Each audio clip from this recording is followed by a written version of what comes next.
안녕하세요. 코인 알라 좋은 남자입니다. 오늘은 VC들이 모으고 있는 10개의 코인에 대해서 안내를 드리고 마이클 세일러가 미국 의회, 공화당, 민주당 모두 비트코인을 전폭 지지하고 있다라는 인터뷰를 했습니다. 어떤 내용인지 살펴보도록 하고 마지막으로 JP모건과 아크인베스트에서 경기 침체가 언제 올지에 대한 이야기를 했는데 이 부분 전달하도록 하겠습니다.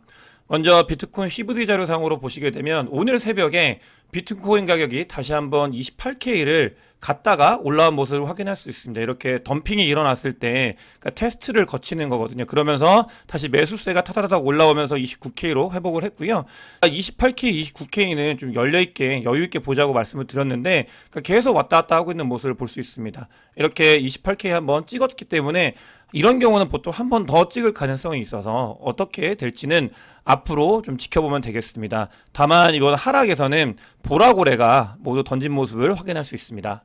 미국에서 이제 경기 침체 예측을 할 때 원래 1분기 때는 뭐 3분기, 4분기 때 경기 침체가 온다라고 예측하는 사람들이 많았는데 미국의 지표들이 너무 좋고 굉장히 강하다라는 게 시장에 지배적으로 나타나게 됐잖아요. 그러면서 JP모건과 대표적으로 JP모건에 있는 그 수석 애널리스트였나? 그분이 그러니까 나스닥이랑 S&P 500이 이제 3Q 때 엄청나게 꺾일 거다라고 예측을 하고 대표적인 이제 비관론자였는데 그분이 이제 3Q, 4Q 때도 미국은 강하기 때문에 더 올라갈 가능성이 있다. 이렇게 뷰를 바꾸셨어요. 그러면서 JP모건 전체적으로도 그러니까 3Q, 4Q에 예상했던 경기 침체는 없다. 더 이상 자기들의 그 시나리오 상에 2023년도 미국의 경기 침체는 없다라고 선언을 했습니다. 그럼 언제 오냐? 23년도가 아니고 24년도 1Q 정도에 이제 올 것 같다라고 이야기를 했기 때문에 이게 밀렸다라는 거를 말씀을 드리고 싶고요. 실제로 아크인베스트에서 비트코인 관련되어 있는 이제 월간 보고서가 나오는데 그러면서 같이 이야기가 나오는 게 경기 침체, 그다음에 긴축의 영향이 언제인지에 대해서 이야기가 나왔습니다. 이때 보시게 되면은 보통 그러니까 페드에서 금리를 인상하고 경기 침체가 오고 그다음에 그런 인상을 한 다음에 이 긴축의 영향이 보통은 18개월 뒤에 이제 따른다고 해요. 근데 그 18개월이 언제냐? 2024년도 1Q 정도. 요때 영향을 미칠 거다 이야기를 하고 있습니다. 이렇게 해가지고 영향을 미칠 거기 때문에 이때 가벼운 경기 침체나 혹은 경기 침체가 올 가능성이 있다. 아크인베스트에서도 이렇게 예상을 하고 있습니다. 많은 사람들이 3Q, 4Q 때는 미국 주식이 워낙 좋잖아요. 경기 침체는 오지 않는다. 그래서 내년도에 올 거다라고 바꾸고 있는데 이럴 때일수록 저는 개인적으로 오히려 모든 예상을 깨고 좀 더 일찍 올 가능성에 대해서도 대비를 해야 된다. 4Q나 내년 1Q 정도에는 가벼운 경기 침체라도 올 수 있는 가능성에 대해서 대비를 하고 그에 맞게 이제 트레이딩 전략을 세워야겠다라는 생각을 하고 있습니다. 몇 번 동안 영상에서 자주 언급을 드렸었는데 그러니까 비트코인의 변동성이 극단적으로 떨어지고 있는 모습을 확인할 수 있습니다. 정답지라고도 말씀을 드렸고 이런 상황에서 움직여야 되는 행동은 이때 매수를 하고 이럴 때 매도를 해야 된다라고 말씀을 드렸는데 지금이 그런 시기라는 것도 아크인베스트의 월간 보고서에서도 나오고 있습니다. 변동성이 뭐 90일 평균 변동성이 굉장히 많이 떨어졌고 거의 저점 바닥과 같은 그런 지점으로 다가섰고요. 이 지점에 매수를 했을 때는 언제나 승리를 했기 때문에 이 부분은 변하지 않을 거다라고 개인적으로 보고 있습니다. 이런 지표를 가지고 미래에 대해서 예상을 하는 부분들은 이번에 라이트코인을 보면서 더 확신을 하게 됐습니다. 그 전에 모았다가 반감기 전에 일단 덜고 또 그 다음에 이제 매수 전략이 있었는데 그걸 잘 지켰어야 된다 이런 생각을 라이트코인을 보면서 더 많이 하게 됐고요.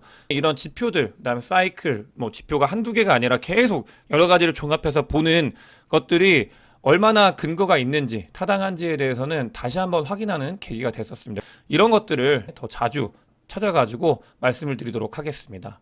다음으로 VC가 모으고 있는 10개의 코인에 대해서 안내를 드리겠습니다. 이 VC가 모으고 있는 코인은 왜 중요하냐면 단기적으로 얘네들이 마켓 메이킹을 하기 때문에 단기적인 가격 상승이 일어날 수 있거든요. 그냥 뭐 단기 트레이딩을 하거나 관심 있게 보면서 아 이게 이래서 오르는구나 정도를 이해하고 올랐을 때 이유 없이 그냥 올랐다고 사가지고 억울하지 않게 그런 것들을 보기 위해서라도 VC들이 모으고 있는 코인들에 대해서 좀 말씀을 드리고 싶고요. 실제로 최근에 YGG라는 코인이 그 며칠 동안 한 80% 넘게 상승을 했어요. 이게 YGG 코인의 차트인데 이거는 윈터뮤트라는 마켓 메이커가 이제 매집을 하면서 가격이 올라간 걸 확인할 수 있거든요. 지금도 계속 올라가고 있는 상태고, 이 지점에서 이유 없이 매수했다가 저희가 물리면 안 되기 때문에 왜 오르는지, 이 왜 오르는지에 대해서 명확하게 인지를 해야 되고요. 그런 측면에서 위에 VC들이 모으고 있는 코인들을 보게 되면은 뭐 이게 실제로 어떻게 가격이 움직이는지 같이 보면 좋을 것 같습니다. 이제 MMT, 그다음에 스타게이트, 뭐 1인치, 그다음에 커브, 아베, 뭐 시바이누, 네, 컴파운드, 링크, DYDX, 스시 이런 것들을 모은다고 하고 있어요. 다 각각 이슈가 있죠. DYDX 같은 경우는 코스모스 SDK를 써가지고 레이어 1으로 아예 넘어오게 되고, 요즘에 뭐 체인링크 같은 경우는 CCPI라는 게 나와서 CCIP였나요? 이게 나와가지고 내러티브가 쌓여가지고 많이 사람들한테 각광을 받고 있고요. 다 이유가 있고 이들이 모으고 있다. 이런 것들을 한번 보시면 좋을 것 같습니다. 10월 달에 비트코인이 아니고요. 이더리움 선물 ETF가 승인될 가능성이 굉장히 높아지고 있습니다. 확률을 이것도 60%에서 많이 볼 때는 95% 통과가 될 거다라고 예상하는 사람들이 있더라고요. 근데 보시게 되면은 이더리움의 선물 ETF가 굉장히 다양합니다. 숏도 있고 그냥 선물 ETF도 있고 여러 가지 상품들이 있기 때문에 이런 부분들 보면서 비트코인과 이더리움의 이제 ETF도 같이 있고 이런 것들이 앞으로 코인 시장에 미칠 영향에 대해서는 좀 살펴봐야 되는데, 역사적으로 지금까지 선물 ETF가 이제 열렸을 때는 단기적으로 가격이 하락을 했었습니다. 그래서 앞으로 이더리움이 10월 달에 어떻게 될지 이렇게 보는 것도 좀 의미가 있을 것 같습니다. 그만큼 근데 챙겨야 되는 거는 비트코인과 이더리움, 그 다음에 그 이외의 코인들이 점점 제도권 안으로 들어올 준비를 하고 있다. 이런 것들을 여기서 캐치하면 될 것 같습니다. 며칠 전부터 디파이 생태계, 이더 디파이 생태계 커브 파이낸스가 굉장히 중요한 역할을 하는데, 이 커브 파이낸스가 해킹을 당해가지고 창업자가 커브를 팔면서 OTC로 커브를 팔아가지고 돈을 마련하고 막 이런 일들이 비일비재하게 일어나고 있어요. 그런 뒷단에서 일어나고 있는데, 이 커브를 해킹했던 해커가 돈을 돌려주고 있습니다. 그러니까 이런 것들이 자기가 굉장히 스마트하다라는 거를 사람들한테 알리고, 또 커브가 가지고 있는 디파이 생태계의 상징성이 너무 크기 때문에 이 생태계를 지킨다고 하면서 다시 해킹을 한 걸 돌려주고 있는 그런 상황이고요. 이 커브 파이낸스 같은 경우는 이더리움 생태계 안에서의 이 디파이에서 역할이 굉장히 크기 때문에 그러니까 좀 지켜지긴 해야 돼요. 그래서 많은 비트코인이나 코인 시장의 그루들이 커브 코인을 사주고 뭐 이런 일들이 일어나고 있었습니다. 조금씩 정리가 되어가고 있는 중이다. 이렇게 보시면 되겠습니다. 비트코인 숏텀 홀더들의 SOPR을 보게 되면은 굉장히 이제 좋은 자리, 그리고 이걸 봤을 때 좋은 자리이면서도 한 번 정도 더 밀릴 수 있는 그런 자리라는 게 이 숏텀 홀더 SOPR을 보면서 인지를 할 수 있습니다. 장이 하락장에서 그러니까 상승 반전장으로 바뀌었기 때문에 이 숏텀홀더 SOPR이 1 밑으로 내려가는 건 굉장히 좋은 매직 구간이다라고 말씀을 드렸어요. 그때마다 늘 성공을 했었고, 지금도 좋은 자리인데 지금까지 이제 상승 반전장이 온 다음에 SOPR을 보게 되면은 조금 더 하락을 할 수 있기 때문에 분할로 모아가는 거죠. 이렇게 가게 되면은 승리할 가능성이 높은 건 아닌가, 이 지표를 보면서 확인할 수 있습니다. 다음으로 이제 보게 됐을 때 이제 숏텀홀더 뭐 6개월짜리 숏텀홀더와 3개월짜리 숏텀홀더의 리얼라이스드 프라이스를 봤을 때 아직은, 그러니까 요 부분도 갭이 좀 있거든요. 그러니까 이게 메꿔줘야 되는데 요 구간이 조금 남아 있어서 일부 하락을 할 수 있는 가능성은 있다. 이런 부분들을 여기서 보셔야 되고요. 근데 닿으면 늘 한 번 정도 반등을 했기 때문에 그런 부분들을 저는 기다리고 있습니다. 그러면서도 비트코인의 이제 긍정적인 부분이 어떤 것이냐 봤을 때 바이 사이드와 셀 사이드가 있었는데, 지금까지는 압도적으로 셀 사이드가 더 많았습니다. 이런 부분들이 있었는데, 그러니까 어제도 말씀을 드렸잖아요. 채굴업자들이 너무나 많은 양을, 유례를 찾을 수 없을 만큼의 많은 이 비트코인을 최근에 던졌었는데 그런 부분들이 바뀌었다, 전환이 됐다, 이런 것들이 지표로 나타나고 있습니다. 이게 오히려 바이 사이드의 사람들이 좀 더 늘어났다라는 것을 알려주는 지표고요. 비트코인이 뭐 일부 하락을 할 수 있어도 이 모멘텀이 위로 갈 수 있는 가능성에 대해서는 아직까지 저는 이런 것들을 봤을 때 더 생각을 하고 있습니다. 플랜 B 자료는 웬만하면 안 가져오려고 하는데 이 다음 자료를 좀 인용하고 싶어가지고 플랜 B 자료를 먼저 말씀을 드리는데요. 플랜 B 같은 경우는 지금이 어디냐, 위치가 어디쯤이냐라고 했을 때 2015년도 10월 달 정도 요쯤이라고 생각을 하는 것 같아요. 그래서 이 자료, 그다음에 뭐 RSI, 이 뭐 Relative Strength Index라고 해서 막 플랜 B가 종종 언급을 하는 요 자리가 2015년도 10월 달과 굉장히 유사한 상태다. 좋은 기회다 이 얘기를 하고 있는데 실제로 이 온체인 데이터 이 자료를 좀 보게 되면은 그러니까 2013년도에서 17년도 사이클과 굉장히 유사하다. 이 사이클 때 첫 번째로 하락장이 깊었습니다.